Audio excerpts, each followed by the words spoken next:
Okay, Lexmoto Venom 11,660 miles, and I'm about to replace the mirrors. So the way to do the mirrors is quite nice and easy. All you got to do, just lift these little rubber bits here and undo the little nut here. Why I'm replacing the mirrors is quite simple, is because I can't see nothing. Once I'm actually sit down on the bike and ride it, no matter how much I was adjusting in the mirror, all I could see is my arm or the other side of the road. So I decided to replace the mirrors with something that has a slightly longer metal piece, essentially, to stick the mirrors out. But the size wise, as you see, they're about the same. So I want to see what difference that makes to my riding. Okay, so to do that, I'm gonna need a 14mm spanner, and it calls 10-inch mirrors. Okay, so let's undo that. 2006 bike, don't think anything being wiggled with it for that period of time, so it's going to be quite a hard one to start with, because obviously it's a bit rusty by now. But there you go. Off and moves. What we want to see. Okay, so by undoing this nut, the mirror should move by itself. To undo it.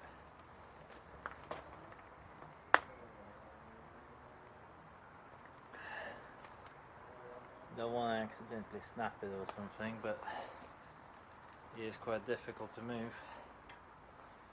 So for now, I can leave that one and tinker with this one.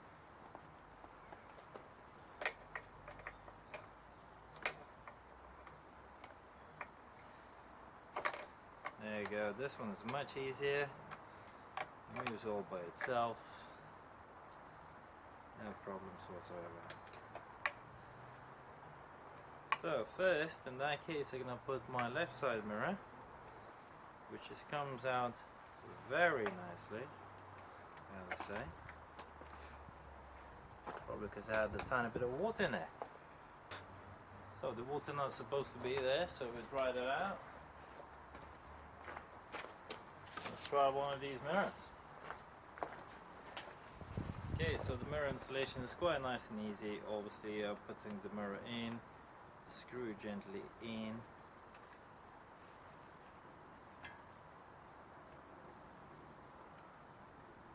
There you go. It's gripping now.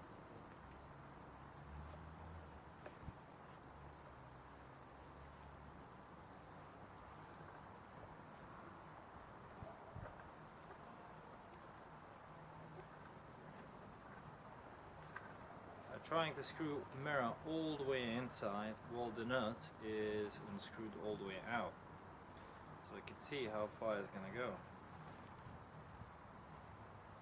So then obviously I'm gonna move a tiny bit back to its desirable position, which is here, and then I will take my 14mm spanner, and after screw this nut all the way up, I'm gonna screw back clockwise, just tighten up, mirroring the position.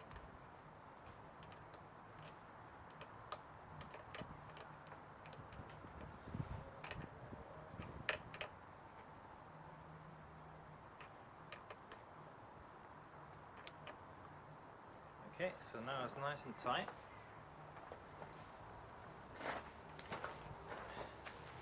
Sit down in it. Let's have a look.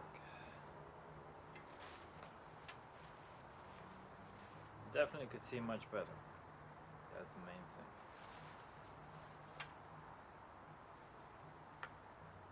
thing. Okay, so the mirror update. I couldn't take out this mirror before simply because it was seized. The way I managed to battle this is a lot of WD-40 spray, which is the cheaper version, which is about the same. And unfortunately, because it is Chinese parts, I snapped the mirror off. But by snapping the mirror off, I managed to essentially have only a bar sticking out from here. So while it was seized, I tried to hammer this one down to give me a bit more leaning. Unfortunately it did not work out, which was quite good. But what I was doing, I just undone this nut as high as it goes, and then was keep on spraying in the gap the WD-40 and putting the extra bar there to give me a little bit more physical force for it, and just moving back and forward as much as I could and keep on spraying WD-40 till it gave in. And once it gave in, I just screwed it really nicely out, and there you go, we have another mirror in the place. So if seems like a Chinese bikes have this thing where there was no oil in the first place to start with, so it's obviously rusted and seized in, and to replace it is very difficult. But if you have something like this experience, this is the way how I battled it. And there you go, we have a new mirrors. And finally, if I sit down on my bike, at least I can see behind myself.